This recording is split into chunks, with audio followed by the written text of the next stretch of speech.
What is going on YouTube and Spotify? This is the Just BSN podcast, and today, episode 52, with my boy, as always, Andrew. We got a lot to talk about, and honestly, more than just the Browns, because the Gardos have at least done this. They have had a playoff berth, finally.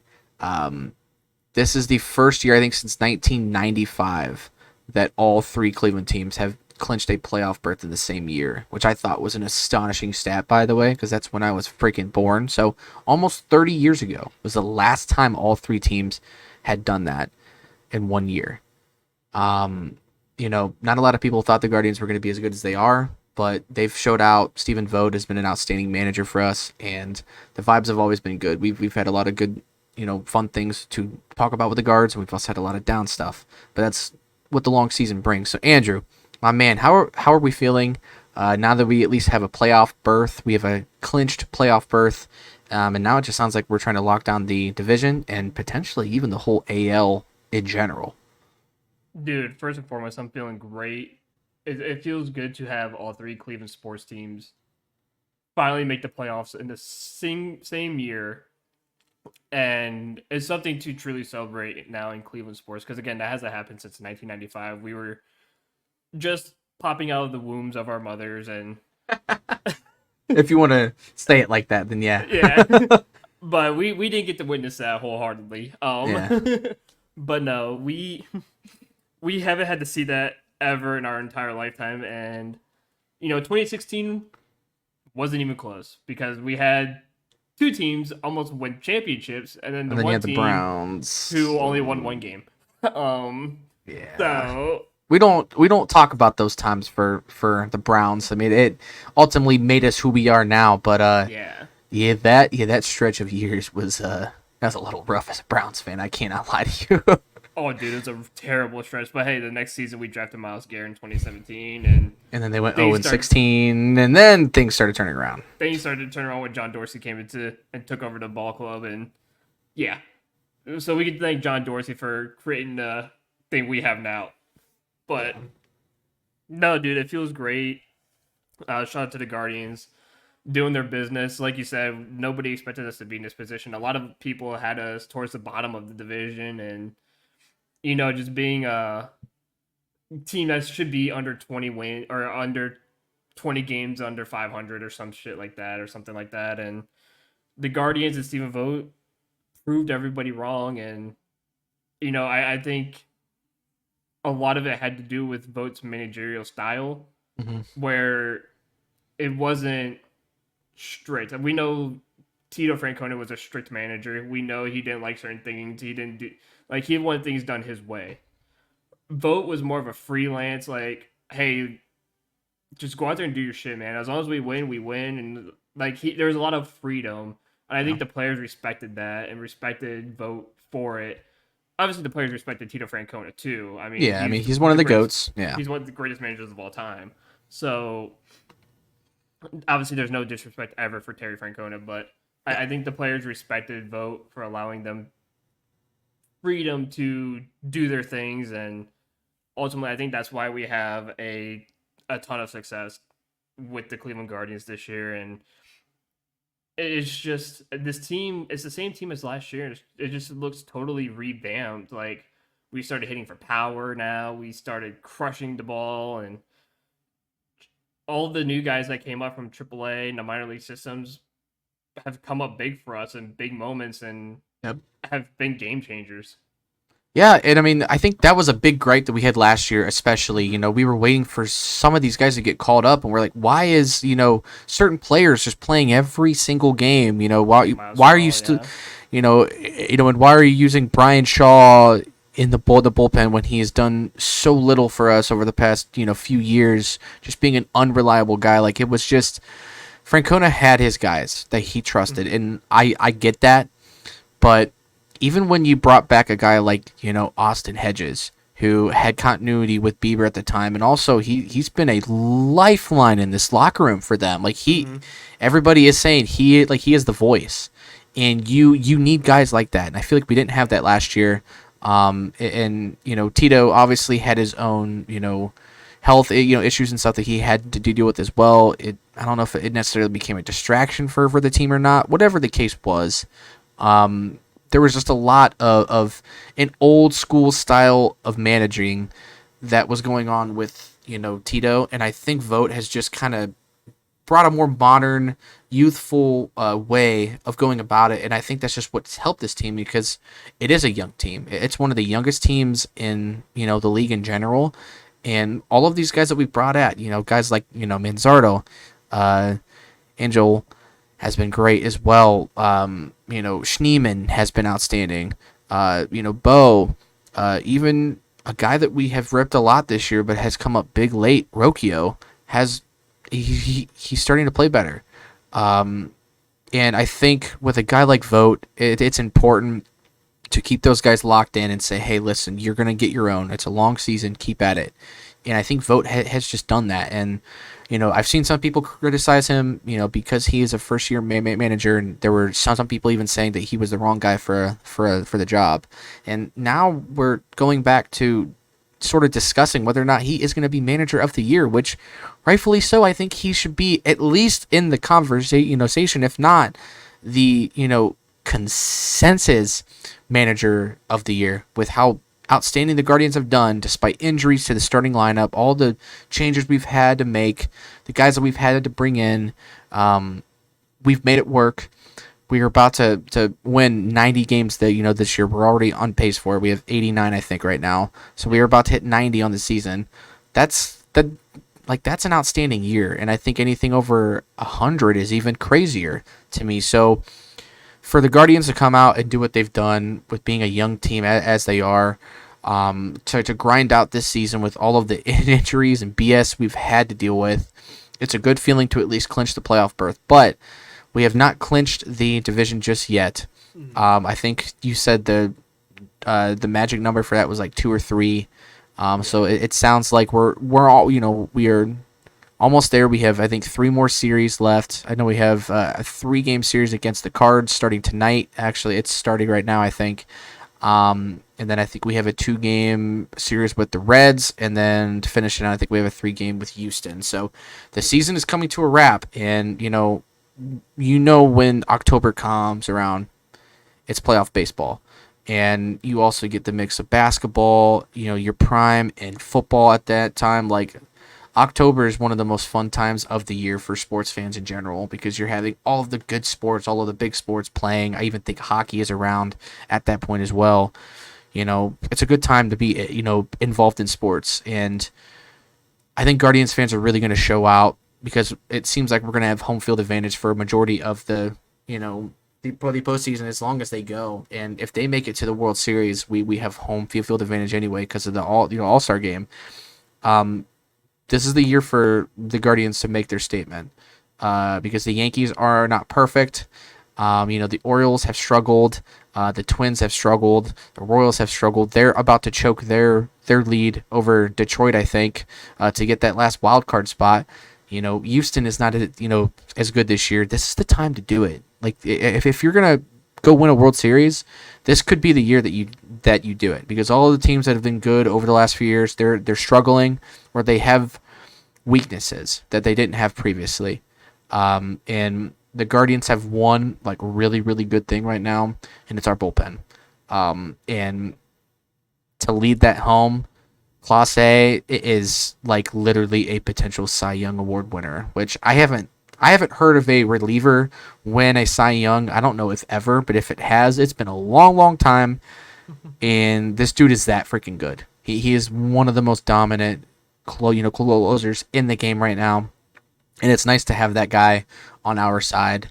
The hitting is starting to improve again. You brought up a guy like Manzardo when we did, and he's given us an excellent power boost in the lineup that fits perfectly after guys like Naylor. And if Ramirez and Kwan can get going during the playoffs again, which they've struggled a little bit, I know Kwan has been out with probably a back spasm sort of thing. I don't really know what he's dealing with, but I know Jose's been on a little bit of a sort of slump. But the guys are rocking, and to see them all be as happy as they were after they clinched. To hear Austin Hedges be just as excited as he was, it's going to be a fun time, and I think they're really going to make the most out of this playoff run because I think in previous years we've had playoff runs that didn't really go our way. It was really like we really don't necessarily belong here, but we're here, and let's see what we can do. And it's like, no, this team has the chance to go the whole distance, and I think that is the goal, right now, especially now that they've clinched it. And I say, fuck it, go for it, because this is the year to do it. Like I said, all of these teams are not as good as they were in previous years, so I'm excited, man. I really am. Dude, I feel it. Like, this is gonna be one of those seasons where we can actually be proud of and remember, because nobody thought we were going to do this with a first time manager who is 2 years fresh off of retiring from his MLB career. And here we are, we're postseason bound. We're about to be a 90 plus win MLB team. And like you said, this team had injury problems from the get go from our starting pitchers. Not even a week into the season, Shane Bieber shuts down and gets that season ending surgery. McKenzie hasn't looked the same, and he's probably going to end up getting surgery after the minor league postseason is done. I mean, shout out to guys like Ben Lively. Shout out to guys like Matthew Boyd who have come up, and we just got them this year too for this season. Yeah. And they've stepped up major. And even Alex Cobb, when he has played, he's been phenomenal. Lights out too. Yeah. So when the going went tough, and even as of recently too, Joey Cantillo, the young rookie who's come up in the last 4 games, he's pitched dominant. Yeah. He's been so dominant for us. And so I could not be proud of what this pitching staff has done with the amount of pressure, because we were at a time where we had Carlos Carrasco pitching and he was staking the place up. We had McKenzie staking the place up. Yeah. And the return is Boyd, Cobb, and Cantillo, and they've just been lights out. Cantillo struggled a little bit in his first couple of games, but obviously it's a rookie, so he's going to struggle. But he stepped up massively, and just the whole team again. Guys like Kyle Manzardo, who got called up early on the season, was sent back down after like a week and a half after struggling to hit the baseball. Comes back up again, has been a massive difference maker for this ball club. Has been super clutch for us. Guys like Big Christmas and John Kenzie Noel, he has been huge for us. Like, this guy has come in, and within like not even the first month has already had like double-digit home runs, and has just smoked the baseball. And he's been very good defensively in the outfield too, making some great diving catches and whatnot. So John Casey Noel has been amazing, and just anyone who's gotten called up again, Angel Martinez has been filling the void nicely for Steven Kwan right now, as Kwan has been dealing with an injury, and he's trying to rest up for the postseason. Which I still think that Kwan is going to miss the rest of the season so he could be healthy for the postseason, which I would not mind one bit. No. Especially now that you've actually clinched the playoffs. But everyone who has come up, Daniel Schneemann, David Fry this year has been phenomenal. He was a literal all-star. Yeah, he was an all-star. And I mean, you cannot make these stories up. Like, there has been so many guys who were unknowns before the season and have come into this team and stepped up and has been a major contributing factor to this team. And the best bullpen in baseball. Yeah. The lowest ERA in the bullpen, with like a 2.34 ERA. Like, this bullpen has been disgusting. By a landslide too. Yeah. It's been insane. I saw a stat the other day that when the Guardians are leading after the 8th inning, they have not lost in over a year and a half. Well, I mean, again, that's because you got to think about who's closing out that game with that lead. Because as soon as you get the lead, Clase is in by the 9th inning. And they'll even start them with the last out in the 8th inning if they want to. They've done that before. And, well, even with our bullpen last year was kind of iffy a little bit. Yeah. And even still, after the eighth inning, the bullpen was lights out. Apparently, after the eighth inning, Yeah. and I think it was Austin Hedges and Stephen Kwan during the celebration yesterday when they were getting interviewed as they were getting dumped on with champagne. They both of them said in their interviews in the locker room that they feel like after the sixth inning, if they have a lead, they feel like the W is secure. Yeah, because the bullpen's The just that bullpen's good. the bullpen's that good. They said if we can just keep our starters in until like the fifth, sixth inning, Yeah. and we have a lead, it's ball game. It's game over. You're not gonna beat us Yeah.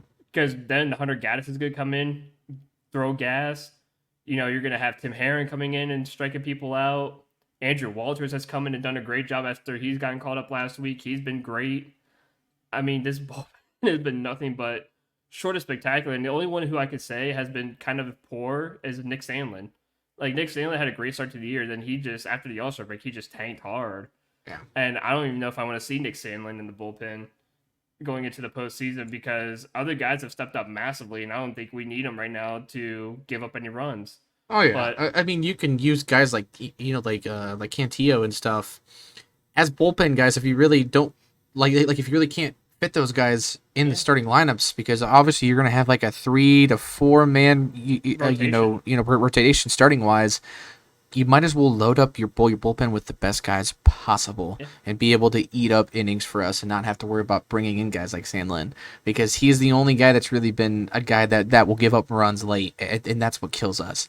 Yeah. But Even Eli Morgan has stepped up big time and has mhm, been a big contributing factor. Even oh my god, there's so many other guys. I mean, I get it. You're missing a couple people in that bullpen that you would really like to have, like Sam Henches.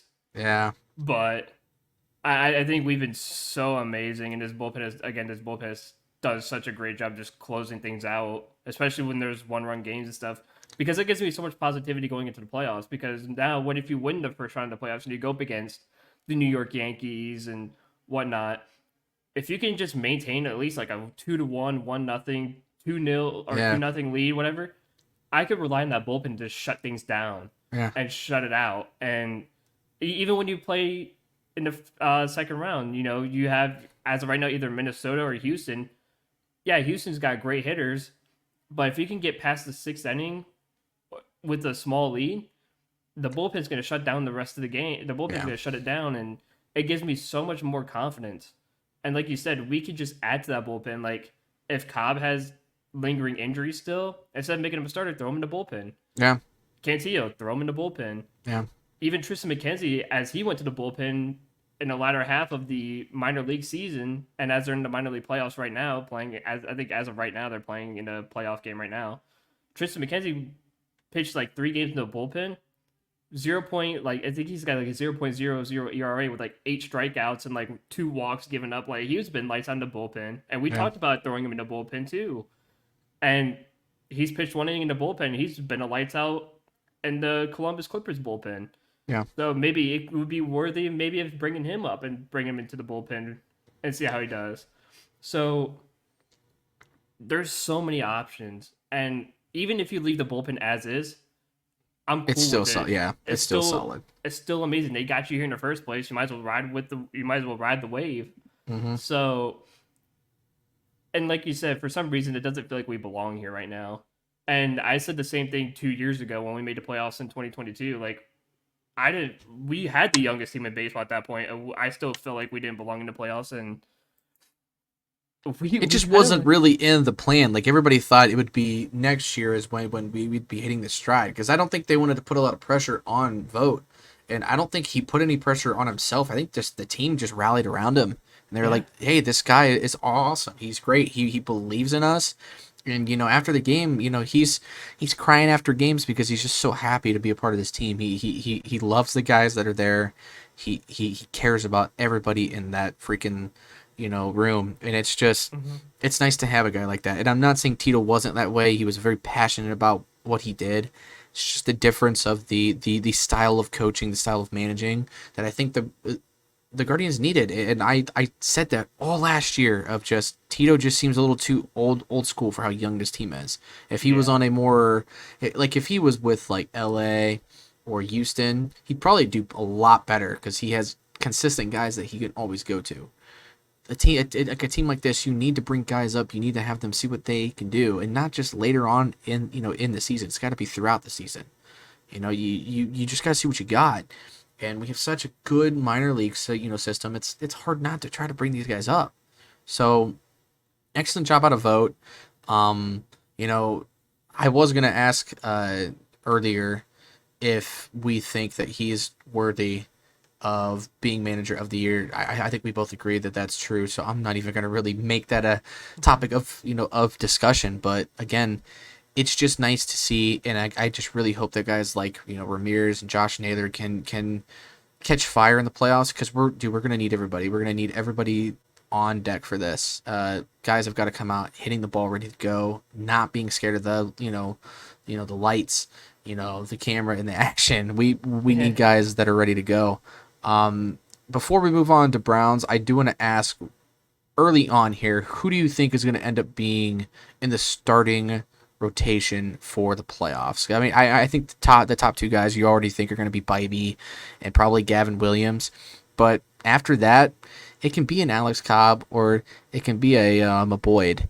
I don't really know if they're going to go 3 or 4 guys, but I'm curious to hear what your prediction will be on that.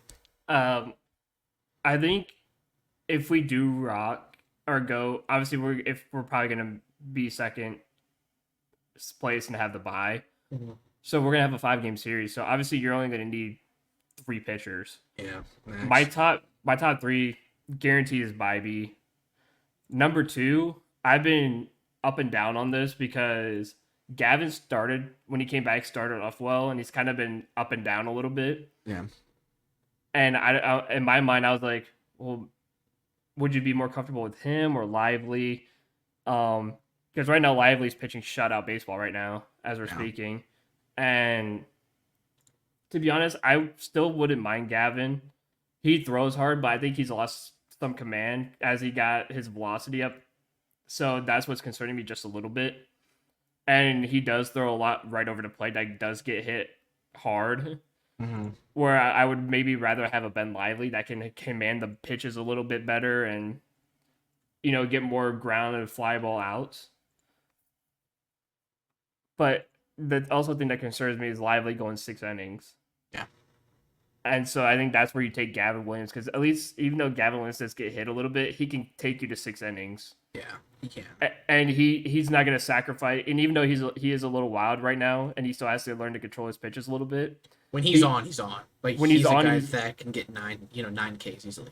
Yeah, exactly. And like I said, he gets hit a lot, but he doesn't give up a ton of runs either. Yeah, he does. If he does give up a lot of hits, he can give up 8 hits in 3 innings or whatever, only give up 1 run. And like with Ben Lively, he's guaranteed to give up a home run or 2 a game, it seems like. And it's only really because he doesn't really have that velocity that you need. Yeah. And he was great early on. I think it's a long season, and that he did enough for us, man. And I don't have anything bad to say about Lively, but yeah, I do think he's going to be the guy that's going to get kind of left out here. Yeah. But guys like Boyd and hell, even if they're not totally confident with Boyd or Cobb, Cantillo has been so great. It wouldn't oppose me to bring him into the starting lineup if they needed to. But I do think bringing whoever doesn't get in there is going to be in the bullpen just in case something crazy happens. If there's a injury or something like that. But I'll tell you what, man, Cobb has been excellent.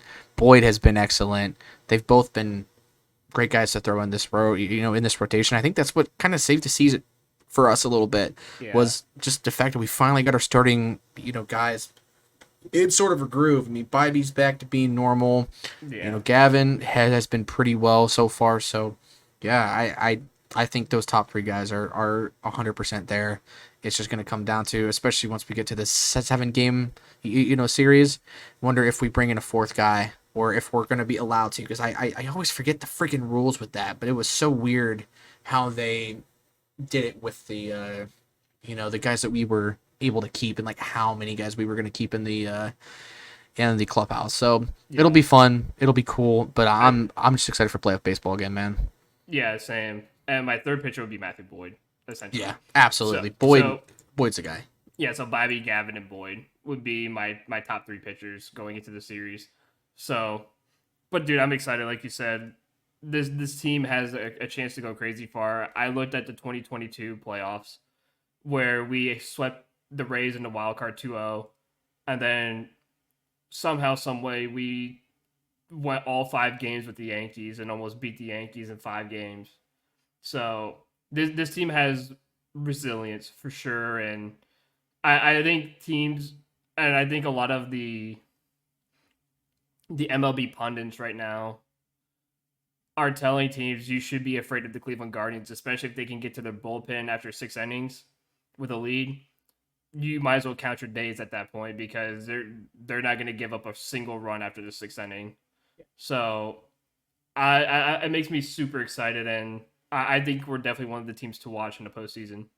Absolutely, and I think all eyes should be on us because, Yeah. I mean, I know the Yankees are sort of that team that everybody's going to gravitate to because they hit bombs, Yep. but also when you have guys like that, they also strike out a lot, and if you got good pitching, you're going to be able to stay in games. And honestly, the Guards are one of those teams that just you can never really count them out. Even if it's sixth or seventh, inning, even just a few days ago, Manzardo came up big at the end in the eighth inning and gave us a 2-1 lead, and it sealed the deal for us. So again, Mm-hmm. this team just doesn't have quit in them, and they're going to be a really fun team to watch for the playoff run. So I'm excited. We still got a few more series left, and then we're into it. But yeah, I don't really have anything else to say on that. I do want to move the Browns, but yeah, just great season out of the Guards, man. I'm really excited for playoffs again. So yeah, week 3, Browns versus Giants. Another very very winnable game. Yeah. There's a few injuries that we got going around right now. David Bell out for the year, which isn't the worst thing ever, but it does suck because the guy's usually he catches everything. But I think with the way that this receiving room is built right now, it's built for something like this to happen. And you still have Kadarius Toney, who's still on the practice squad as well. But this gives a chance for us to see a little more of Tillman, and even Thrash could see the field a little bit. So yeah, the only other injuries that we're really concerned with right now, besides the obvious who's going to start left tackle for us, Yeah. is going to be Myles Garrett. He's got some weird feet issues going on right now, and apparently it's due to some old uh, procedures that he had as a kid, and I guess it's starting to bother him. Is that something you've been a little worried about? Because it sounds like he's going to be able to manage it. It's just going to be, again, another year where Myles Garrett's going to have a nagging sort of injury throughout the season that's going to probably affect his production overall. Yeah, so I feel like I'm a good candidate to talk about this because when I was a young lad, I had foot surgery on both of my feet. My toes were overlapping and crooked, Mm-hmm. and so I had to get them broken and straightened, and get like little, like almost like little rods in there. So I could definitely know what it's like to get surgery at 3 years old on both of your feet, and then you try to run around and you break your cast because you're trying to be an idiot and you're trying to be that athletic or Yeah. a little kid or whatever, like all crazy and stuff. So my toes still look kind of disgusting now because I obviously didn't heal well because I was an idiot and kept running and stuff. So I may need more surgery. I have no idea yet. Yeah. Um, but no, I understand what he's going through because those surgeries can linger for years. And there are times where I have played soccer and my feet bother me a little bit and they do kind of hurt. Especially with my toes. Sometimes they can hurt for a little bit. But it's stuff that you can play through. You can numb it up, whatever, do whatever you want. You can play through it. It's not overbearingly painful, but it's enough that's like it's annoying and you're like, God, this sucks. It's annoying. I hate this. but he can easily play all season with it. I'm sure he probably had these issues his entire NFL career. He just never mentioned it. Just brought it up now that like, yeah, it's starting to really like bug me now. But I think he mentioned is something that he's going to talk to his doctor and probably get surgery after the season's over, Yeah. which he should because I mean it's probably just a very simple procedure and it just helps relieve the pain. Yeah. But I think he'll be fine. He played with it last week. He did really well last week. Yeah, I was about to say, he had a Guys, nice strip sack there towards the end of the game that really helped us.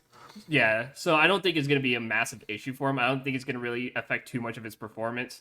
He might take a couple more breaks here and there just so he can kind of stretch his foot out a little bit and stay healthy. So, and this is a game where he can do stuff like that because it is against the Giants and their offensive line is really bad and they are struggling offensively. So there's not a whole lot of pressure on him to be the guy. Yeah. So, but it shouldn't be anything that's gonna, affect his style of play and affect him at all playing wise. It's just gonna be his foot's gonna hurt every now and again, and Yeah. it's just gonna be a little buggy. That's all it's gonna be. And I mean, I'm curious if he tries to change up his shoes or even change his insoles in his shoes, maybe just to help. I'm sure he's I think- already doing that. I mean, I would think- assume. Yeah, and I think what's helped me too was even if my shoes were a little tighter, I would always double up on socks. Yeah.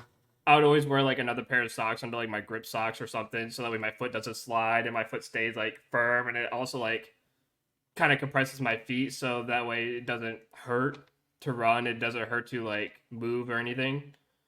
He could wear a little bit bigger shoes if he wants to, maybe to not have like his foot crushed in, but double socks helps.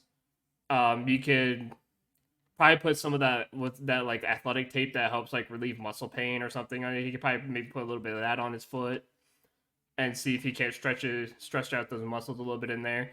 There's ways they're gonna take the pain in soccer. What we have is called we call it the magic spray, because if you watch a lot of soccer, you'll see if a guy goes down, you'll see some of the trainers will shake like a little bottle and just spray on his foot. It's just numbing spray, and trust me, it feels really good, and it'll probably last him the whole game. So if he just tells the team like, "Hey, can you spray this over my feet?" It should help numb some of that pain and not aggravate him while he's running. So there's plenty of options that he can do with helping his feet. Yeah. Yeah, so I mean, it's probably not going to be anything serious, but it is going to be a thing that Browns fans are going to monitor all season long, because if he starts to not play well, everybody's going to say, "Oh, should he, have a, IR stunt or anything like, stint or anything like that." We'll see. I doubt it comes to that, but honestly, you just never know, because I think when you have to think about that, it could also flare up another type of injury. So say a calf or a hammy or something like that could play a sort of different factor in everything. And I hope that's not going to come to grips. But the only other injury that I know of that was kind of weird last week was Ward. He had sort of a shoulder injury, and he basically couldn't really tackle. He would really only play on third down during that second half, I believe, is when it really got bad. It sounds like he isn't going to really be limited in that way this week, but it is going to be probably another thing that I think you're going to see a little bit of. The good thing is we're pretty stacked at corner to where if Ward has to sit out a little bit, it's not going to be the end all be all, because Emerson and Newsom are literally guys that can lock up ones all the time. And Cameron freaking Mitchell has also been pretty freaking solid in the slot as well. He rarely gives up any big plays. It's also so I'm not overly concerned with that. No, it's also like they don't even have a true number one receiver anyways. They just have Malik Neighbors, and that's basically their one, and there's no one after that for the fact. So even if Denzel needs to take time off, like the week off or whatever, or play a little bit less, like, again, they don't have a number one receiver essentially. Yeah. So I mean, it's not going to be as big of a issue. And like I said, this is honestly an easier game for the Browns than what Jacksonville was. New York has a decent defense. They have some good guys up there. but they're banged up too over on that side, and uh, this is going to be a chance for the Browns to get something going on offense, and I think this could be the chance to get Cooper really involved, especially for this week. You know, he struggled the last 2 weeks, had a few drops and a few like legitimate drops that should have been freaking caught. You know, last week he should have had a bomb and he dropped it in plain sight. Man, that was such a rough miss to have because I think that was also on third down as well. So I think this is going to be a game for him to sort of get going. But what sort of matchups slash players are you going to look at for this game? Because the Giants they have a lot of favorable matchups for us, and I think we easily should be able to win this game. Well, I truly like our receivers against their secondary no matter what. I really believe that because I'm gonna take a look at who's in that Giants secondary. Because there's I think they have one, or I know they have the safeties that are pretty good. they have Tyler Nubin, who's a good safety, Yeah. but other than that, they have um Deontay Banks, Drew Phillips, and Nick McLeod is out for them, so it's going to Yeah. be Cordell Flott, who's the backup. So I think this is a game where you can air it out a little bit more because they do have a little bit of bang up. They're a little bit banged up in the secondary, Yeah. and again, Nubin's probably their only good free safety in the backfield. So look for like Amari Cooper versus any one of those guys because this is the game for Amari Cooper to actually get going Yeah. because he has now easier matchups. And no matter where he's lined up, he can either get a quick screen pass and get any quick passes up the middle. This is going to be a game for Amari Cooper, I believe. Yeah, and this could also be a game in general that Watson can really start to get going. He Yeah, he played much better absolutely. last week. Listen, he obviously didn't do anything super crazy stat wise, but he played the game well. I think his instincts were a lot better when he had to roll out of the pocket versus just going out of the pocket against Dallas when he did have a pretty clean pocket at times. It just seemed like a much different Watson. So I think this is a game where he really has a chance to have a much better game. A sort of us when we played Tennessee, I think week 3 or 4 last year, where he sort of has that better game of being able to air out the ball. As long as Watson doesn't turn the ball over for us, I think it gives us a fine edge. And above all else, too, I also think the ground game can get going. I think we had something going there with Foreman. He really started the game off well for us, and he could have had more if that stupid face mask didn't get called. Which it was a face mask, but it's one of those plays where it's like, dude, if you mitigate that was like a 15 or 20 yard gain I think he had Yeah. when that happened, and that could have changed that entire drive because that drive then snowballed to 4 or 5 more uh false starts and holdings and stuff. So I think that, and this is sort of going to go into my sort of first keys to a win this week. Clean up the penalties. Yeah. We spoke a lot about it on Monday, but clean up the damn penalties. We cannot afford to have 10 plus freaking penalties again. You can't have any more false starts. You can't have any more holdings. It's going to happen on occasion. It is what it is. But we need to be much more disciplined in that way. So I think that's the biggest key, I think, along with, again, getting back to Cooper, getting him involved early and often, sort of boost his confidence and really get the game flowing. And then you can start to integrate other guys and be able to still get the run game going. I think the way that we called the first half last week was awesome. We had a good split of passing and running, and I think if you can try to do that throughout the game instead of sort of doing it for one half, you're going to have a pretty easy dub, in my opinion, this week. Yeah, I completely agree. I truly believe if Watson could just do what he did against Jacksonville, play a good, clean game of football, not turn the ball over. And we did see instances of old Deshaun Watson on a couple of those plays where he escaped the pocket, broke like 5 tackles, and then had the one pass to the outside to Jerry Jeudy where Jerry Jeudy had a nice little tiptoe catch on the sideline. Yeah. And, and then I think it was the other one to Elijah Moore, right up the middle or something. So Yeah. we saw glimpses of old Deshaun Watson making those kinds of plays. And, again, we don't need him to do that all the time. And I know that's what people want. That's what a lot of Browns fans want. They want old Houston Watson back. We talked about that. That's never going to happen again, most likely. You're going to see glimpses of it for sure. But I just want him to play good, clean football and not turn the ball over and just make the right decisions.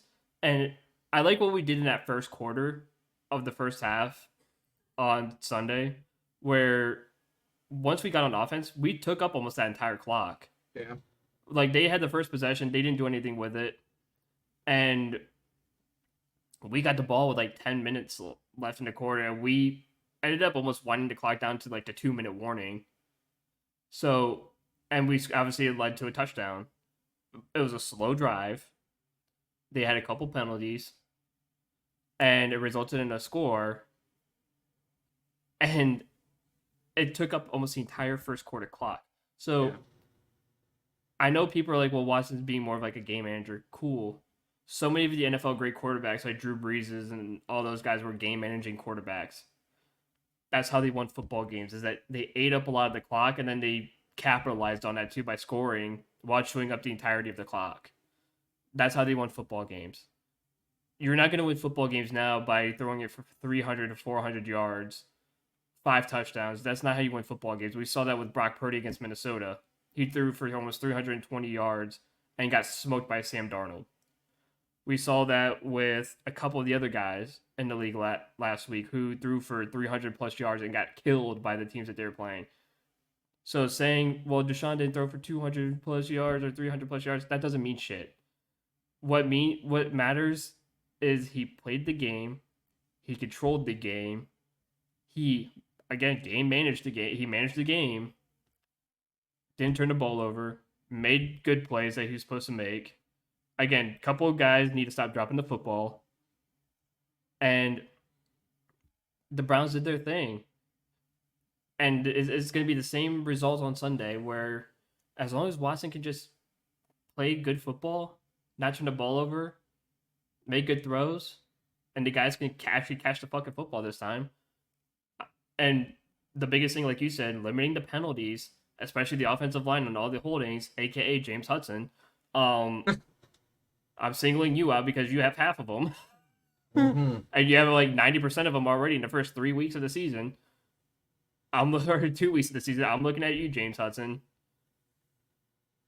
Just play good, clean football. Limit the penalties. Limit the turnovers. Everything's going to be A-okay. Yeah. We're going to live happily. We're going to live free. Everything's going to be A-okay. Because if it was Jameis Winston in the lineup, we were going to expect the same exact thing. Just play good, clean football. No need to have another 30 for 30 year. Even though you did help me win fantasy that year. Because he was great that year for fantasy. If you didn't know about if no one knew about that, thank God I had him, but the 30 picks never really helped much. But, Yeah. But he would also have over 400 yards passing every fucking game. Oh, yeah. But I just want good, clean football of Deshaun Watson. That's all I want. That's the true reason why you paid him $230 million, is for him to play good, clean football and to win you ball games. I know a lot of people will sit there, well, winning's not a QB stat. I don't give a shit. Okay, as long as Deshaun Watson's putting W's on the board, I could give a shit if it's a winning stat. Right. I want the W at the end of the day. I don't care about Watson's stats. I don't care about Cooper's stats. I don't care about Garrett's stats. I just want to eat those dubs. Yeah. So, I truly believe this is a game, like you said, where Watson can come out and just air it out a little bit and just see what he has and just let him do his thing. Absolutely. And I think one more good key here is really continue to do what we've done the last 2 weeks of especially on defense, of bringing pressure. If you can get to Danny Dimes and make him make some really tough plays, you are going to force him to make some really bad throws. He is not a great quarterback. He has not played well. Please do not make him look good. We have a habit over the years of making average to even below average quarterbacks looking like Pro Bowlers against us.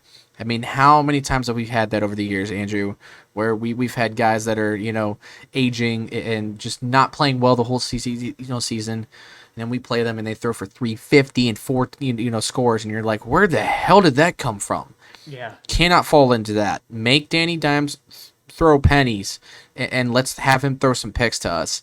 Let's get to him early and often. Let's not let them get any sort of run game going, and let's just smother them. Because if you can limit their scoring, you can, have 3 or 4 or 5 field goals, and you're still going to win that game because the defense is shutting them out, and you are just eating clock. And that's Stefanski's bread and butter. He loves doing that shit. So I'm not opposed to it. Just keep the game clean, and let's get to the quarterback, and we're going to be just fine. Because, I mean, we really didn't deserve to necessarily win last week, but we did. So let's build on that. Let's be better. Let's be more disciplined, and let's win. And if we can win this game, we're 2-1 on the season, which is a lot better than 1-2. And that's all we care about, man. Just one game at a time, 1 week at a time, and we're 1 week closer to potentially seeing Nick Chubb. And that is going to be another really fun thing to talk about here soon. But we're not quite there yet. So any more keys or just, things that, that you want to say about the game before we get to our picks of the week? No, man, I'm just excited, and I can't wait for Cleveland Browns football on Sunday. I will, again, I think I mentioned this on Monday, I will be in attendance on Sunday at the game. So Yep. I will be doing the eye test for these boys. All right, I'm gonna look at them the entire game and make sure they're not doing anything they're not supposed to do. AKA James Hudson holding every fucking play. Please, Jack Conklin, please start this week. Please, Jack. Or even Jed. I could even Jed would be fine. I would be. It sounds like with Jack is more likely than Jed yeah. here, but still, either way, I'm tired of seeing James Hudson on the football field. Fucking hell, dude. Me too. Jesus. But yeah. So yeah, hopefully it'll be a much easier game. It'll be a much cleaner game for us. And if we just clean up the penalties, I think we're fine. Because we really didn't play that bad last week beyond the penalties. So that's pretty much it. So yeah, we're gonna do our week 3 predictions. I know we didn't really get to do them last week because everybody was gone. We obviously just watched the game last night. Since this is being recorded on a Friday, which means this is going to come out tomorrow on Saturday. So this might be the new norm. By the way, we will see. Just because now I'm off Thursday and Friday instead of Wednesday, Thursday. So we might start posting either late Friday or just post on a Saturday, or hell, we might even do it Sunday afternoon. I don't know. We're gonna sort that out. But we both picked the Jets, last night, and we were definitely on the money on that. There's not really a lot to talk about. If you had Stevenson in your fantasy lineup, that was probably not a good night for you, because he had I think it was 0.3 points on most fantasy teams. I think he had 1 or 2 fumbles. So he had a pretty rough game, and then the Pats overall had a really rough game. So glad we went with Jets. I think that was a pretty easy one to try to predict. The Pats are going to be a rough team this year. So yeah, not really too much else to say. So I know we have New York and Browns next. Do we want to save them for last and just move forward? Yeah. That way we just do our final score predict for the Browns, because we're not going to do score predicts for any of the other games. Just the Browns. So yeah, Bears and Colts. I actually really like this game, and some buddies of mine and I are doing a game where we pretty much spin a wheel of all of the teams, and whatever team that we get picked on that, we place a bet on FanDuel. And basically the rule is you put a maximum of $2.50 on the bet, and it has to have at least a $500 payout or better. And so I got this Colts and Bears game, and I'm really excited about this. This is gonna be, I think this is gonna have a little more offense than the Bears did last week. I think Caleb Williams is a little pissed off by how he's played so far. This could be a game where he has sort of a breakout, or it could be another game he struggles. That being said, the Bears are still going to be without, I believe, Keenan Allen, and I don't know if Dunze has been ruled out yet. But basically, until Caleb Williams proves otherwise, I think the Colts win this game. I think they're just going to run the ball very well. Starting with Jonathan Taylor and Alex Pierce. By the way, has been a stud. If anybody has him on your fantasy teams, he is probably balling out for you because I swear to God that dude is just catching bombs all day long. So my vote here is Colts. Although I do think this is going to be one of the more fun 1 o'clock games for sure. Yeah, no, I got the Colts as well. Like you said, I think after watching Caleb Williams on Monday night, it did not look good. I think I get it. He's a rookie. He's gonna have horrible moments, but I still don't think he is as spectacular as everyone thought of him while he was at USC.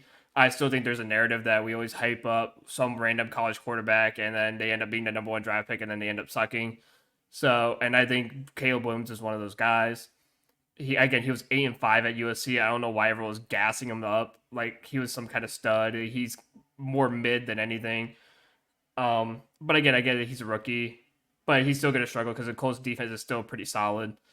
And like you said, Jonathan Taylor could literally just win this game by himself. Anthony Richardson doesn't need to throw picks anymore or do anything crazy. And I just think the defense will be enough to handle Chicago Bears and their zero offense because they don't have anybody on offense at all. Yeah. Yeah, so I mean, I think we both agree the Colts are there. So yeah, Yeah. Colts for us both. Next, Houston and in Minnesota. I actually really like this game. This is going to be another fun 1 o'clock game. Actually, the 1 o'clock games are pretty sick. So yeah, Houston and Vikings. I'm gonna say Houston. Especially if they are at home, but it would not surprise me if the Vikings win this out. They beat San Fran last week. I know San Fran's beat the hell up, but it's still San Fran. And Minnesota came out. Sam Darnold's been impressive this year. J Jet is playing, so although that is still the case, I think Houston just has a little more firepower, especially than San Fran did last week. So I am still going to go Houston, but I think this is going to be a closer battle for sure. Yeah, I'm again right in agreement with you. I think Houston is one of the more complete teams in the NFL. They have great offense, great defense. I think D'Amico Ryans has a better game plan going into this game. Then I think it's still Kubiak as the head coach for Minnesota, isn't it? I think it's that McConnell guy or whatever the Oh, fuck his name yeah, is. yeah. I don't see magic happening twice for Minnesota like they had against the 49ers. And if Sam Darnold does it again, I'm not complaining. I'll be laughing and being happy because that means Houston would be knocked down to 1-2 on the season, I believe. So I'll be cool with it. I'll be okay with it. And I do have Houston winning this game, though. I just think, again, they're just the more complete team in the league. And I can't really see anything other than that. Yeah. That they're just the most complete team, and it'd be 2-1, not 1-2. Yeah. Okay, so next, Eagles, Saints.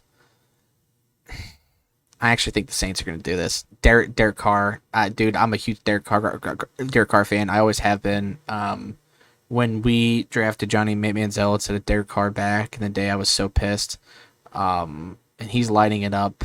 The Saints look great. Kamara had a hat trick last week. And the Eagles just come off a really tough loss. So they don't have A.J. Brown.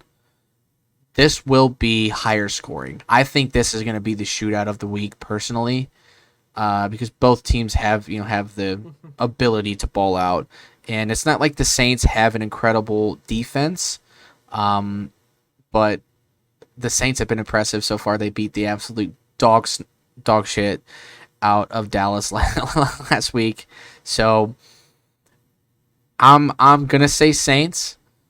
Obviously wouldn't be surprised if the Eagles do win this, but I'm actually gonna go with the Saints this week. I dude, I joined you. Um, That's awesome. I don't I don't know what it is, but when you have two straight games of 40 plus points, that's insane. Rashid Shaheed is balling out right now for the He Saints. is a legit deep threat, bro. That He's dude's a got speed. he's a legit deep threat. Chris Olave is obviously Chris Olave. He's just good as Mm. hell. Alvin Kamara just had the game of his life again, like he did 2 years ago when he ruined everyone's Christmas with like that 6 touchdown performance or Oh whatever. yeah, I remember that. So, and he had another one of those games against the Cowboys. And that's the thing, you dropped 40 against Dallas, bro. Like, Yeah. you got to be fucking kidding me with that. That's insane. And to be honest, I could see them doing the same thing to the fucking Eagles here in this Yeah. game too. Like, no shade to the Eagles, but some reason Derek Carr just turned into prime, just like Peyton Manning or something. Just launching the ball 300 yards a game, and he just looks unstoppable right now. Yeah, I love it, dude. I'm all in on the Derek Carr hype right now. So So am yeah, I. I'm all so over it. so yeah, I'm cool with the Saints, Chargers, and Steelers next. Um, Justin Herbert's dealing with a ankle right now, and that's the only reason why I'm gonna pick the Steelers. And I don't want to pick the Steelers because I really want them to lose, and I don't want them to start the year off 3-0. But if Justin Herbert doesn't play well, the Steelers defense is going to get to him, and they're going to make that injury worse. And I don't even know if he's necessarily slated to start. I don't know what's going on with Herbert. So with that said, I think the Steelers is my pick here, unfortunately. Again, not a difference here. Like you said, I'm basing all of this on the Justin Herbert situation. If Herbert plays, then it's probably going to be the Chargers that win this game. If not, then the Steelers defense is just going to be too much. I can't see a world where the Chargers win any games without Justin Herbert because I don't even know who their backup is at this point. Yeah, They've I have had no so idea many who either. like I have no idea.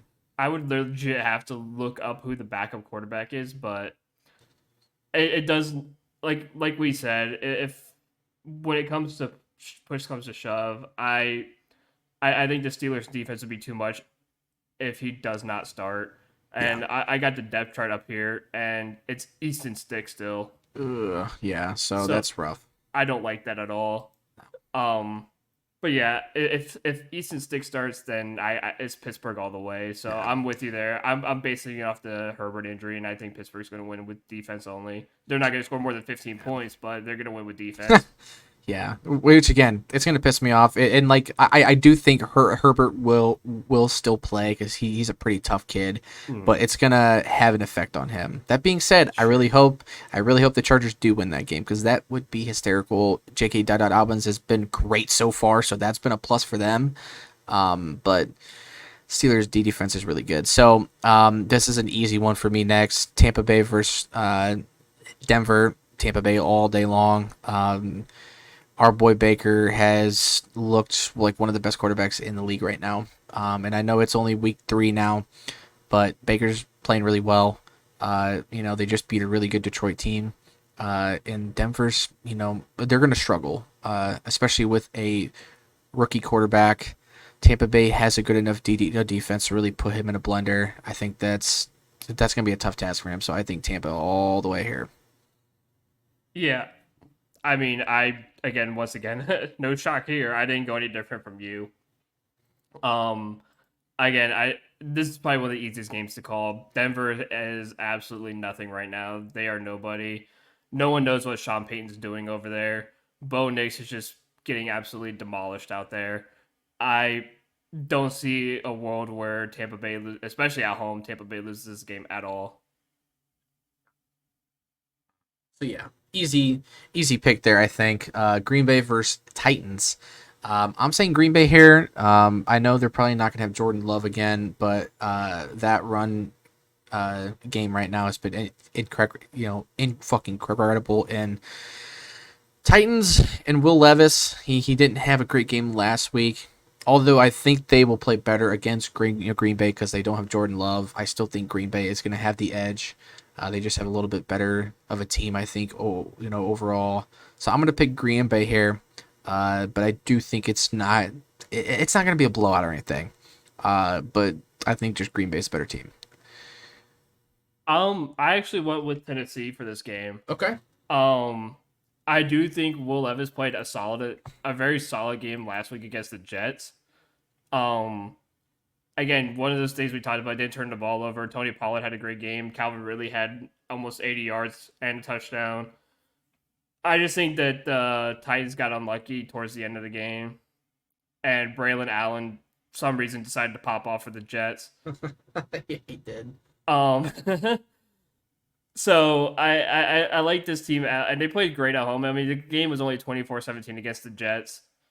I think, again, without Jordan Love, this offense is going to have a hard time functioning. And the only way they can function is if Josh Jacobs just goes absolutely berserk. Yeah. So I just like the starting quarterback right now for Tennessee, and I like Tennessee being at home. Again, well, a lot of these people don't realize like the QB is a major factor, and without Jordan Love, this Green Bay offense cannot be fluid whatsoever. Yeah, they can. I mean, it's just going to depend on how good their run game is, and if they can get under Will Levis's skin a little bit and sort of make him make some dumb plays, then they're going to win that game. But it would surprise me if the Titans do pull out that win. But I am glad we had at least some sort of difference here because we've been starting to pick the same teams. Next, Panthers and Raiders. I think this is going to be Raiders, although I think the Panthers are going to play a lot better with Andy Dalton at the helm. Actually, fuck. This could be a trap game for the Raiders. Now, the Raiders should win this game, and I am still going to pick them. But it would not surprise me at all if the Panthers with Andy Dalton squeak out a dub. I really wouldn't. I think the Raiders, they are just the team that should beat them here. I mean, they just came off a great win against the Ravens, a big comeback win against the Ravens. I think they ride that high, and I think they win out here, but the Panthers are going to make this interesting now that they don't have Bryce Young. But I just, they're still a bad team. They are. Yeah, they are an insanely horde team. I went with the Raiders as well.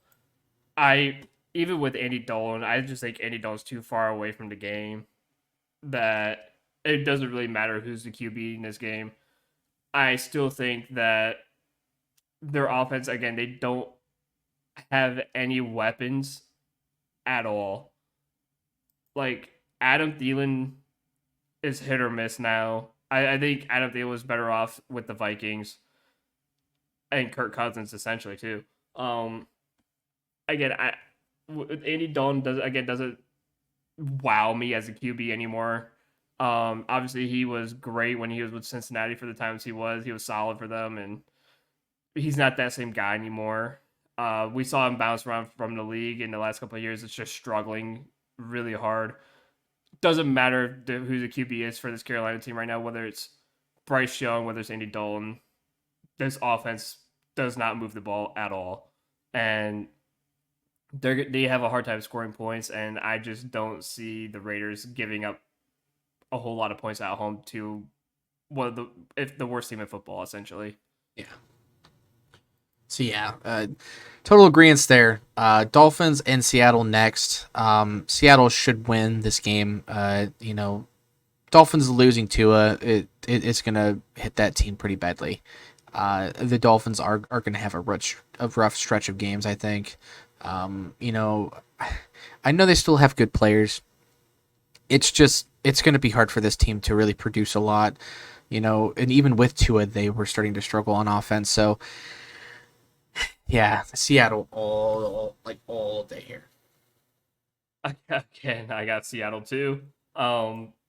Losing Tua is heartbreaking for Miami fans. obviously all the news about how Tua should retire and consider retirement because what happened to him is not okay. I mean, this No. dude, I'm afraid this dude's brain's gonna turn to mush. And I get it, you want to be tough, you want to play football, whatnot, but there's a point where you have to say, I need to stop because one more hit could permanently brain damage me for the rest of my life.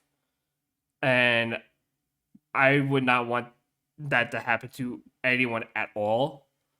So I don't think Skylar Thompson has what it takes to win in this game. Seattle's defense is too good for that. And Seattle's at home. The 12th man. I'm going with Seattle. Next game, Detroit and Cards. This is gonna be a fun game. Yeah.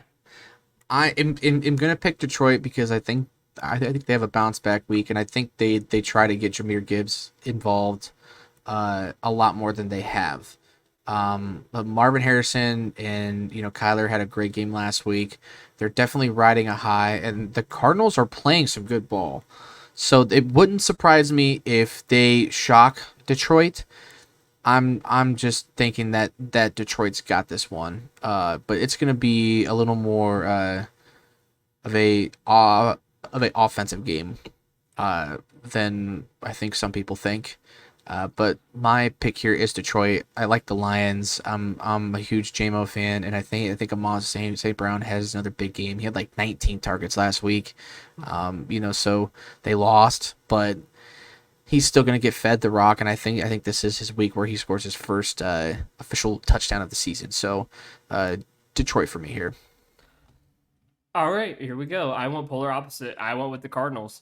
Um, I just think Jared Goff has been struggling a lot to start the year. He only has one touchdown, three picks, only 500 passing yards. He seems like he can't get going right now at this rate, and it's definitely affecting the likes of Sam Laporta, Amon-Ra St. Oh yeah. Brown, Jamison Williams. He's got weapons. I mean, Jameer Gibbs. He has weapons. Let's be realistic here. He has great talent around him. I think it's just Jared Goff right now. That's it's just him struggling, and with him struggling like this, it's hard to compete. It's hard to win.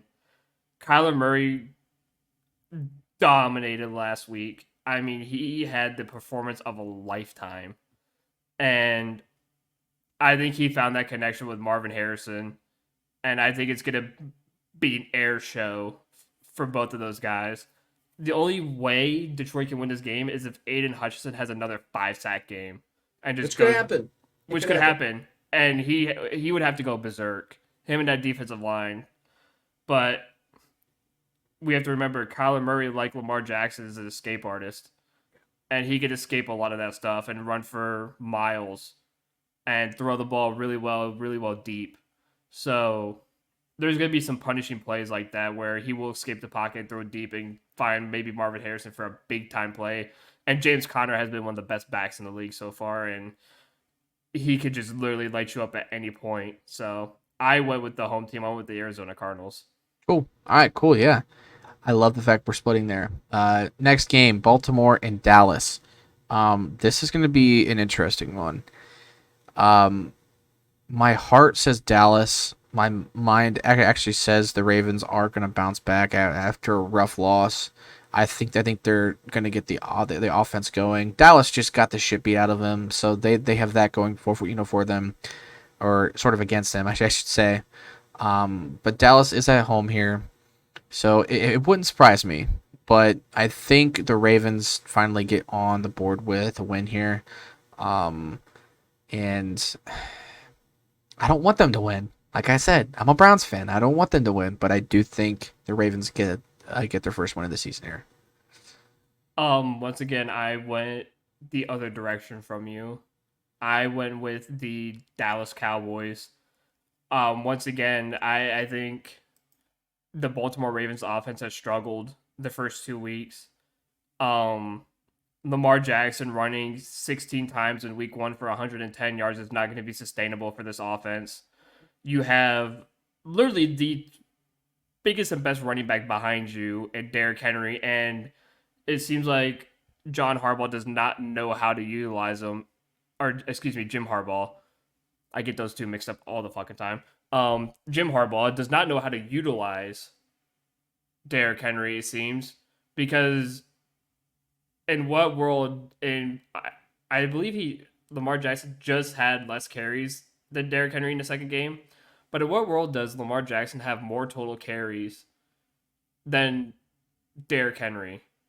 That's ridiculous.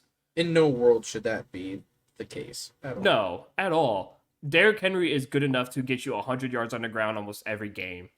You do not need to be running every single fucking time. And I think that's going to be the issue in this game as well. And I think that's probably going to be the issue for Baltimore all season is that they're going to run very little. They're going to give maybe Derrick Henry 15 touches a game. But the rest of the time, it's going to be Lamar Jackson. And it seems like Lamar Jackson is only airing it out to Zay Flowers and Isaiah Likely. And as long as you have those two covered, Lamar is screwed. And once again, I think Dallas has one of the best secondaries in the league. A couple of their guys should be coming back for this game too in the secondary. So Dallas defense should be pretty stacked. I think that's why they got burnt by the Saints was because their secondary was still weakened, and Derek Carr was just able to air it out for miles. I truly believe that if the guys who are injured are coming back, I need to look at the injury report just to make sure.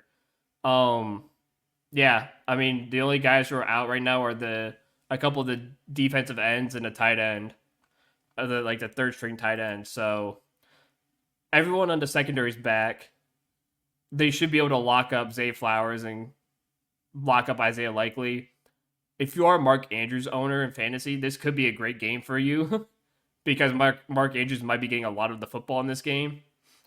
But I don't see how this offense is going to sustain if they're not going to give Derrick Henry the ball a lot and they're only going to air it out to Zay Flowers. This offense, I think everyone in the league now has figured out what this offense does and what this offense is.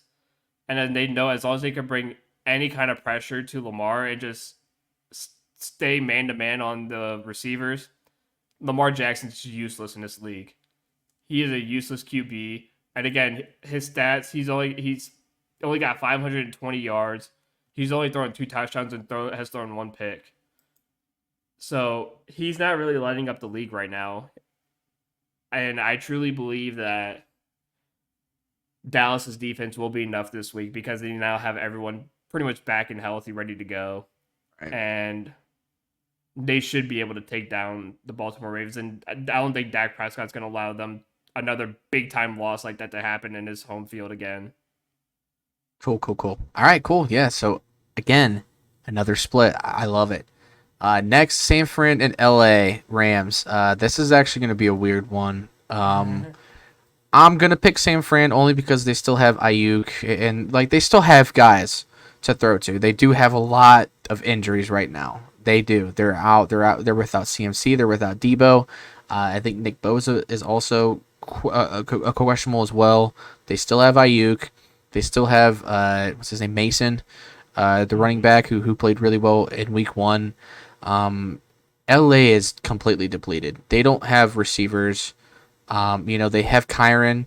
If Kyron can, get going and they can sort of establish the run game, maybe then I can see the Rams winning this game. But I think San Fran just has a little more guys healthy. But again, this is another trap game where I think the Rams could do it. If just random guys get going. It really just depends on which 49ers team shows up because last week they didn't show up. And obviously they had more injuries, so it's up in the air, but I'm going to pick San Fran here. I'm going to pick San Fran.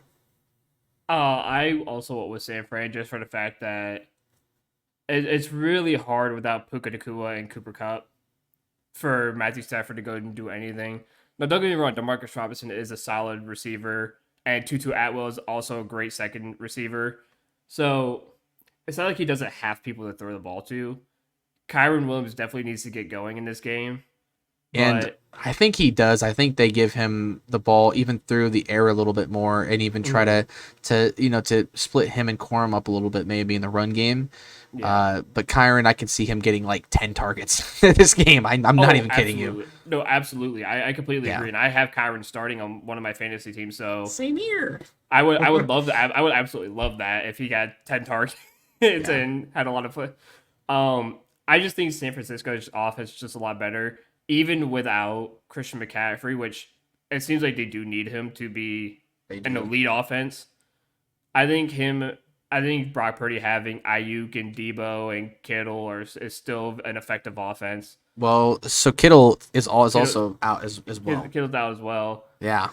Well, and this is why you paid It's that gonna Brandon. be a weird game. It really is. I Yeah, like I said, I'm gonna pick San Fran, but I would not be surprised if the I'm just. Rams win this game. Well, It's I'm weird. picking San. Well, at this point too, I'm picking San Fran because of the defense too, Yeah. and Same. that. I think that's what gives me more comfortability going with the or the 49ers is their defense is really good, and so it should be enough to bail them out in this game. It should be a very close one though. Like it's not gonna be high scoring. I would definitely. I forget what the over under on this is. It's over. The over under is 43 and a half. I would smash the under on that, to be Yeah, honest I with would you, too. because Yeah, it's not going to be a high scoring game. not at all. So yeah, we're both on San the San Fran. Fran train, so that's cool. Next, Kansas City and Atlanta Falcons for the Sunday night game. This is gonna be a fun one. So Atlanta just came off a really big win, and I guess Kansas City did too because they beat the Bengals by a field goal. But Kansas City has not looked impressive. Pat has thrown a few picks. He doesn't look great, but this is how Kansas City is in the beginning of the season for the last few years. But Atlanta comes off of a big win. Kirk Cousins looked immensely better against the Eagles, and Kansas City's defense is just not as good as they were last year. I think Atlanta's going to win this game. This is my like upset of the week. I think Kansas City has gotten lucky the last 2 weeks. Um, but the only way Kansas City wins this game is if they really get guys like Kelsey involved because they're without Pacheco. So you're gonna have to sort out who is going to be running the ball. Is it going to be more of a Carson Steele and like Perrine mix?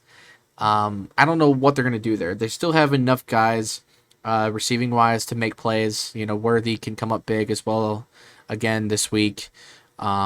But Atlanta looked fun last week, and I think Kurt found a little something after that week one sort of blunder against the Steelers. So I'm gonna pick Atlanta. I know it's against Kansas City, and the refs are probably gonna get them the dub, but I like I actually like Atlanta here. So this was also my upset of the week as well. I went with the Atlanta Falcons as well. Yes, Um, yes, I love it. I love mind it. you, I make my picks like I made my picks like 2 hours before we started even streaming or doing the pod, and I was like, this is definitely gonna be one of those games where Kansas City does lose. I don't know what it is, man. Like Kansas City in the first 2 games of the season have struggled. Patrick Mahomes has struggled himself. He's turned the ball over quite a bit, and I that offense looks weak, dude. Unless Patrick Mahomes can air it out to Rashi Rice Yeah, and Xavier Worthy every time. they have That's to get that's Kelsey going they too have, if they and the really thing want to is, win that. Kelsey. That's the problem too. Kelsey has not been going. He hasn't No, been going, and now you lost Isaiah Pacheco. You don't have Edwards Hilaire and Kareem Hunt, who you just signed, is also going to be missing on Sunday as yeah. well. So you're not going to have your best three running backs at all. You're relying on. Let me look at this depth chart. Who the Carson starting? Steele It's and Carson Steele and Samaje P Ryan. yeah. Now watch Steele go off or just Steele. randomly Oh, I probably wouldn't doubt it, to be honest with you. That would happen. Um, for sure. but I don't. Again, I just don't. I don't believe in this offense right now. The Kansas City Chiefs just has not looked good and it has not impressed me to start the year. Struggled against the Bengals, struggled against the Ravens, and Atlanta looked really good against the Eagles. They looked pretty phenomenal against the Eagles. Their defense looked really great. Their offense made a huge comeback statement. I am not liking the Kansas City Chiefs at all in this game. And this is their first road game of the season. and Mercedes-Benz is going to be loud. So I like Atlanta in this game quite a bit. Hell yeah, I'm so glad we both thought that. It's awesome. All right, doubleheader for Monday night, which we have not had one of these in a minute. I'm really excited about this. Jags versus Bills. I think the Bills win this game. I think Jacksonville will make it interesting, but dude, James Cook looks phenomenal, and I think this could be a game where a guy like Keon Coleman can really get going for the Bills. I know he hasn't really had a chance to. Um, this is his game to try. So I'm gonna say Bills here. They're at home. Jags just came off a rough win, and they don't look good right now. And they have better receivers this year than they did last year, in my opinion. And yet they still look like shit. So I'm saying Bills here. Yeah, no surprise for me. I went with Buffalo as well. Um, Jacksonville, horrible loss to us, the Cleveland Browns. Yeah. Did not look good at all. Trevor Lawrence looked horrible. Uh, the only guy who really did something more was kind of ETN a little bit. Mhm. Other than that, their offense stunk it up. Their defense was piss poor. Besides, obviously, Josh Hines Allen, but that's the only defensive player they really have at this Yeah. point. This is just screams Buffalo just going crazy. You're probably gonna see a lot of Dolan Kincaid finally in this game.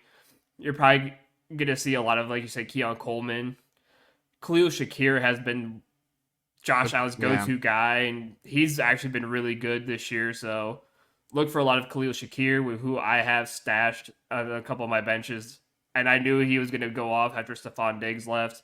Yep. Um, so Khalil Shakir, Josh Allen.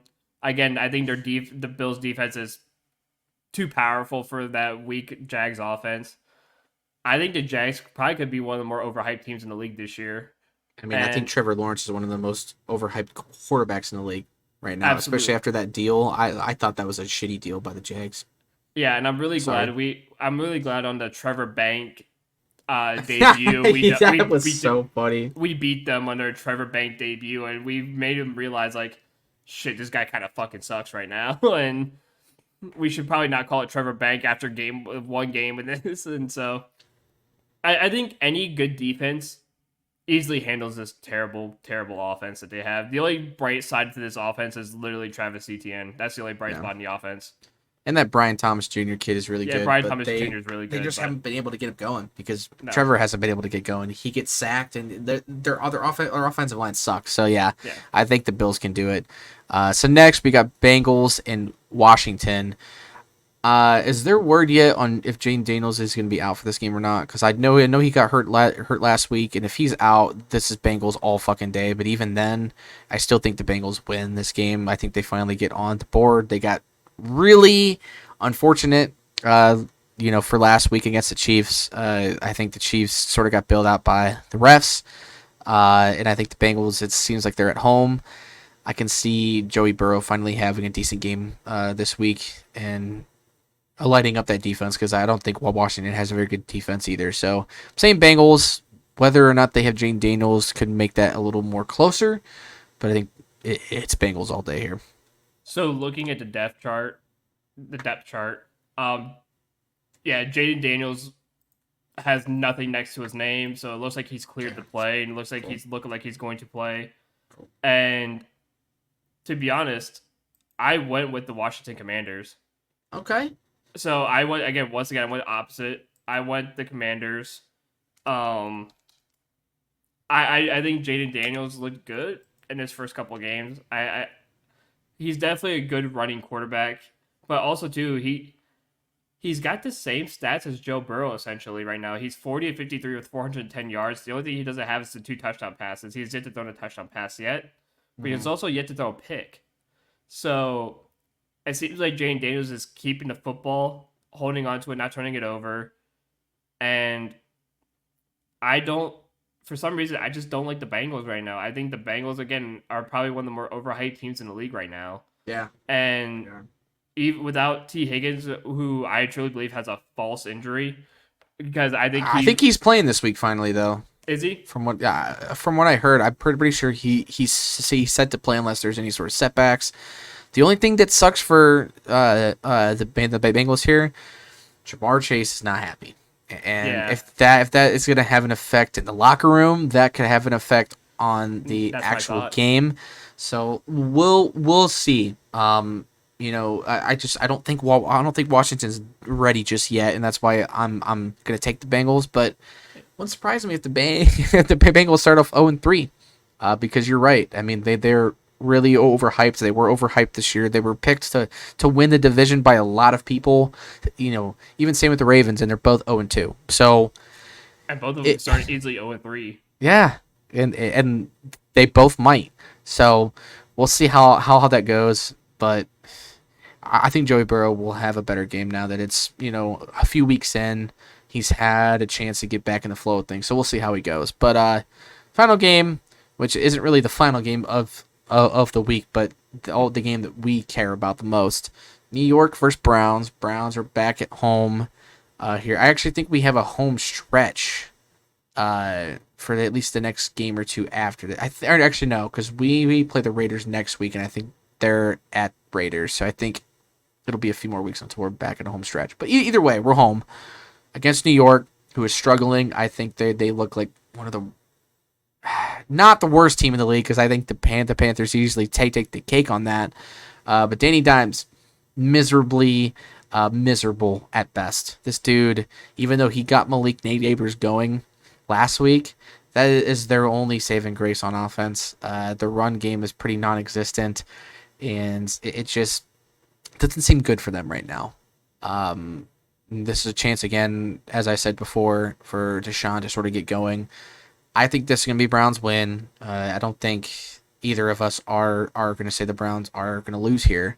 But my actual score prediction, I think, is going to be I think this is going to be like a 24-6 ball game. I don't really think the Giants are going to really score a lot, and I don't think the Browns are going to score a whole lot. But we're going to have a couple field goals. I think Cooper scores. Jerome Ford might also score. If it's not going to be Ford, it's going to be Foreman.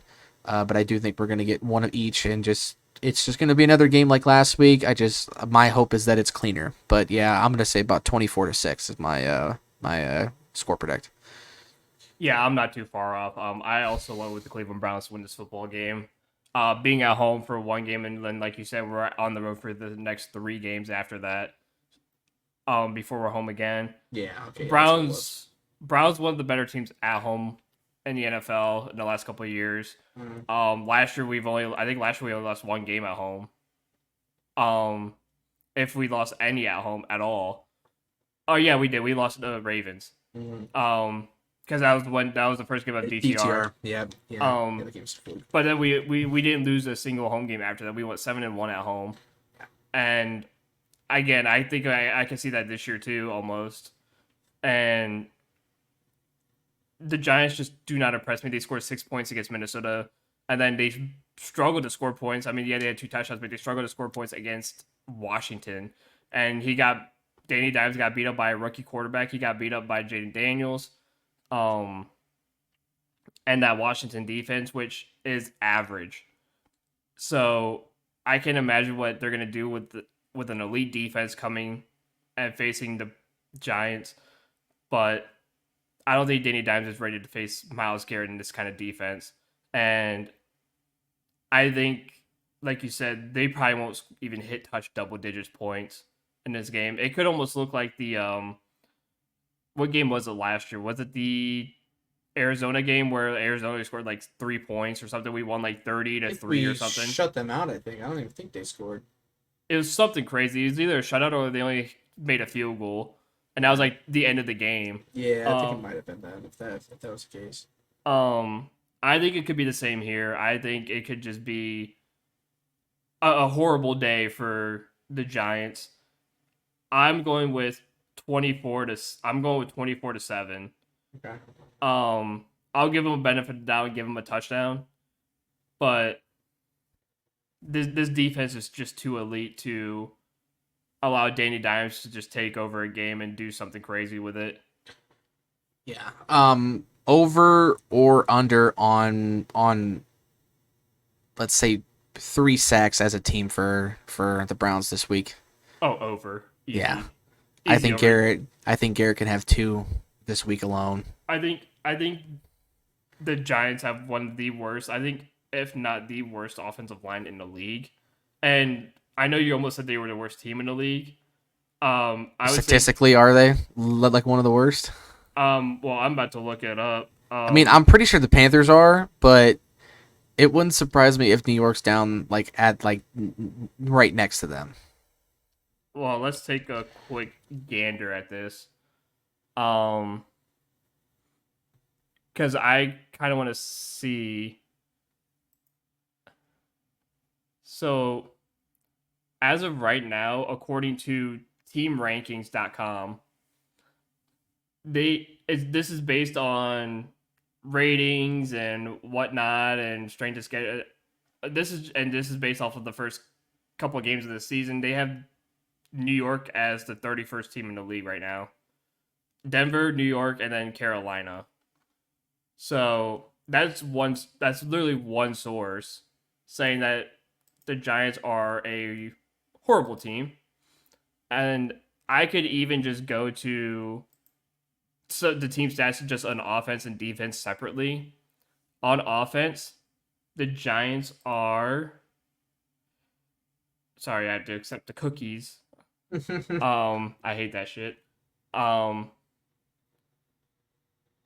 It looks like they're more like middle of the road offensively and passing.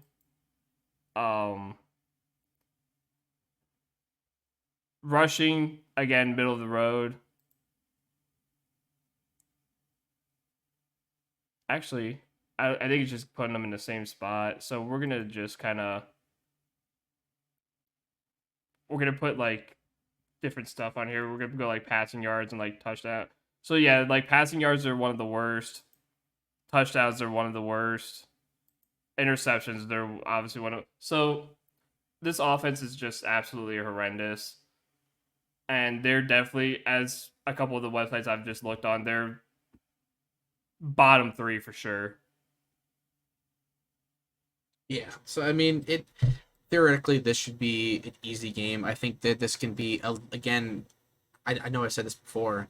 This could be like Browns versus Titans week 3 last year, where it's just sort of like a Myles Garrett game. A game that we can run the ball a little bit, and really get Watson going. And so I think this is a game to do that. So yeah, we both kind of sort of had the same score predict there. But yeah, I also choose to go have 2-1. I also have our records too counted up for the first couple weeks. So for those who didn't know, we obviously didn't get to do the week 2 except for the Philadelphia and Atlanta game. Which we both got wrong because we both picked Philly. Yeah. Unfortunately. So as of right now, between week 1 and week 2, Zach has posted a 12-6 record. Okay. And I have posted an 11-7 record. So Zach is up by a game on me right now. That's cool. Zach 12-6, I'm 11-7. So week 3 is my chance to catch up. Yeah. Hopefully. If not, Zach could slowly start running away with it in week 3. So it's that's only week 3, so we're fine. Yeah, so that's where we are record wise. I am 11-7, Zach 12-6. Awesome. All right, so before we end here, do you want to get into our bets of the week? Absolutely. We both just did a Browns sword bet. So do you want me to go first? Or you want to go first? You can go ahead and go first. I also have, if you guys want to tail the bets too, I have it written down on the little ticker down below that you guys can follow along, and it has the odds too. This is all on FanDuel, by the way. So these are FanDuel odds. It might obviously be different on DraftKings, ESPN Bet, whatever you use, Caesars. It might be a little bit different, but this is what it was on FanDuel as of today, Friday, when we made the bets. Yeah. So I mean, it could also change if you're gonna place a bet Sunday at 11:30. So I mean, it can change, but we each did a 4-leg parlay for this one. The last time we did this, I think we only had a 2-legger. So it Yeah. wasn't anything crazy, but my 4 leg parlay for this week is having Elijah Moore and Amari Cooper both over 3.5 receptions. And then I have Jerry Judy going over 42.5 receiving yards. And I do have Amari Cooper scoring a touchdown. As I said, I think this is going to be a chance for him to finally have that good game. And I think the Browns want to get him going early and often. So that's why I sort of tailed the Cooper bets here. So for me and my four, I went with Deshaun Watson over 20.5 rushing yards. I went with Amari Cooper over 3.5 receptions. And then I went with Elijah Moore and Jerry Judy, 3+ receptions, alternate receptions. Not the 3.5. I did just the alternate 3 receptions. Mm-hmm. Mine's plus 504, but I also had a 30% profit boost, so that boosted it up to 655. Um, so those are our 4 legs. Obviously, Zach is more of a long shot one if you want to tail that and put a couple bucks on a long shot one, and then put a couple bucks on one that's more likely Yeah. or more, because mine's more based on like Deshaun Watson the last 2 games had over 20 rushing yards in both games. Yep. Moore and Judy both had 3 receptions in each game, and we both think that this is an Amari Cooper type of game where Amari Cooper is going to get a lot of catches. So if you want to tail the bets, obviously they're down on the tracker ticker below. So be sure you guys, and I would do both because you never Yeah. know, both could easily hit, and that's I only put $2.50 on this one, and it's going to win me close to $40. So it's not yeah, like it's a low risk bet. A lot of my bets I don't bet any more than $10 on. yeah, And that's kind of my goal, like my golden rule. The only time that I'll do anything big is if it's for like some sort of special occasion. yeah. And I really try not to make my parlays any more than like 6 legs. Mm-hmm. I have to do larger ones for a totally different game than I'm playing with my buddy, and the one I won last week or last year during that Jets game. That was like an 8 leg parlay. So it's possible to do, but the more legs you create on a parlay, the harder it's going to be. Obviously, you have a Yeah, lot more things to worry about. So keeping it to that 2 to 4 range, it's safer. But even if you're just in like a money line guy, or just yeah, a spread guy, that's fine. If you want to do those type of bets, I think those are fun. But I think this is where you could really make your money. yeah. I think when it comes to betting too, if you do like the 2 leggers for like plus like 115 odds or something, those are the ones where you could bet like $5 or $10 and risk a little bit more money because they're more safer to risk more money.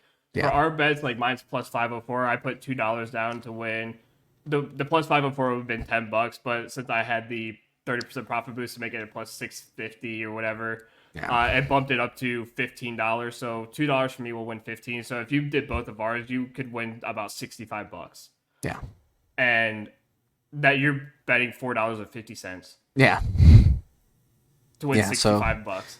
yeah, so I mean, it's just a good way to make a little bit of money, and then you Mm-hmm. can use that money to continue doing bets, or shoot, if you want to cash out and get yourself some lunch or something with it, that's fine. But Exactly. we're really not going to try to do big bets for this, because I really don't want to put crazy ones. Like I have another 6 leg parlay that I have that is a $10 bet, and that will have about a $400 payout. So again, it just depends. Mm.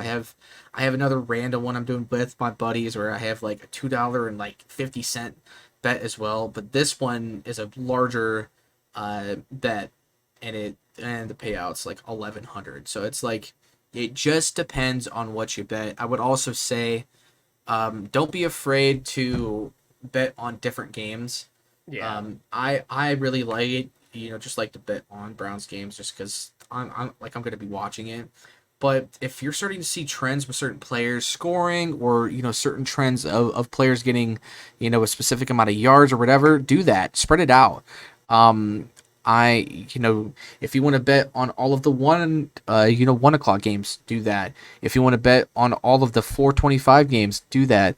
If you want to bet on the primetime games only, that's fine. Whatever you want to do, whatever is going to work for you, just do it smartly. Don't be an idiot when you bet.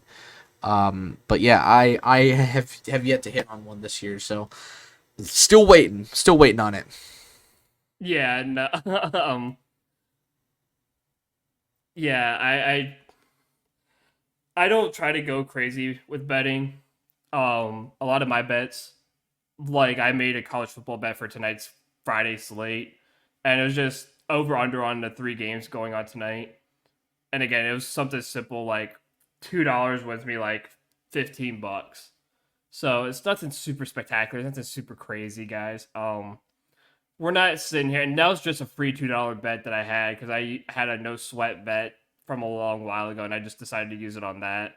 Um, but again, I'll make like 2 leg parlays all the time that I cash quite a bit, and again, they're just simple 2 leg parlays. Sometimes it's just like something simple like a money line, like Browns money line and like Detroit money line. I'll put like $5 or $10 on it for $20 or like some simple like so don't be those guys. Don't be one of those guys who sits there and goes, "Well, I'm not winning any money betting," and it's because you have like 8 leg, 9 leg parlays, and you bet $10 in hopes to win 20 grand.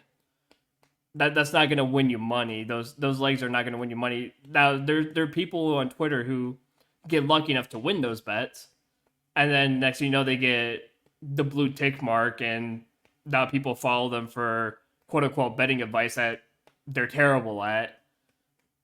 But me and Zach are not going to sit here and tell you, hey, do those 8 leg parlays for $10 to win 20 grand because Yeah.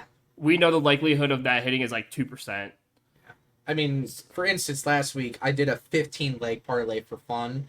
I only put like $2 on that as well, and that payout was like $250,000. Like, Yeah. if you would have hit on all those, but it was a 15 leg anytime score one that just covered like almost every game, Yeah. and it was fun. Like there was a few that hit, but a lot of them didn't. And it's again that's the risk you have with betting. So if you're gonna bet big like that, bet low, just create good odds and make it reasonable. Like if you think a player is going to go for 70 yards, bet, for them to go for 60, and just try to kind of undersell what you think they're going to do and don't just go big the whole time.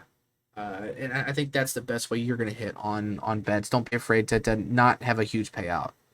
Yeah. Yeah. I mean, the bet that I placed for college football, it was $2 to win $11. And all it was the under 56.5 for Stanford Syracuse, over 42.5 for Illinois Nebraska, and then over for the 54.5 for San Jose State and Washington State. Something easy, simple. $2 was you over a little over $10. Nothing crazy. And those are the bets that you should make because again, they're not crazy, and right now it's hitting. Yeah. So we're looking pretty solid in that slate. So again, we're not expert betters, but we're also not dumb betters. Is what we're trying to say. Yeah. Yeah. Well, I do have my dumb moments, but Oh, of course, I do we that all for do. fun. Exactly. I like a little bit of a thrill, I'm addicted to it. I love it. It's so Don't get me fun. wrong. I love my $1 to 12 grand, whatever. That Yeah. So yeah, just don't be an idiot and do those big bets for like $100 because you're just gonna you're gonna lose out on your money. Like unless you are literally loaded and you have the ability to drop $100 a week on betting alone, then whatever the fuck you want to do, I don't care. But be smart. So yeah, that's pretty much all we got for us today. I know we've been going. It's almost an hour and 45 minutes, so we're getting close to that. So we are gonna log off for the day. But before we get off, I do want to shout out the Guardians. They're up 4-1 right now. I think Jose just hit a home run, and I think Jimenez just followed him up with another one. So yep. the vibes continue with with them against the Cards, who are not a great team. So hopefully they could just have a nice sweep of a series and they can lock up this division for good. Yeah, absolutely. And tonight would be a great start to do that. Right now, the Twins and White Sox are tied 1-1 in the top of the ninth, and Kansas City is losing to San Francisco 2-0. So, and also Detroit lost 7-1 to Baltimore. Yeah. So, I mean, everyone else in the division's losing now, and we're on a 4-game heater, and we can make it 5 tonight and start pushing our way. And the magic number might just be 1, and we could clinch the division probably by tomorrow Oh yeah. if Kansas City and Minnesota both lose again.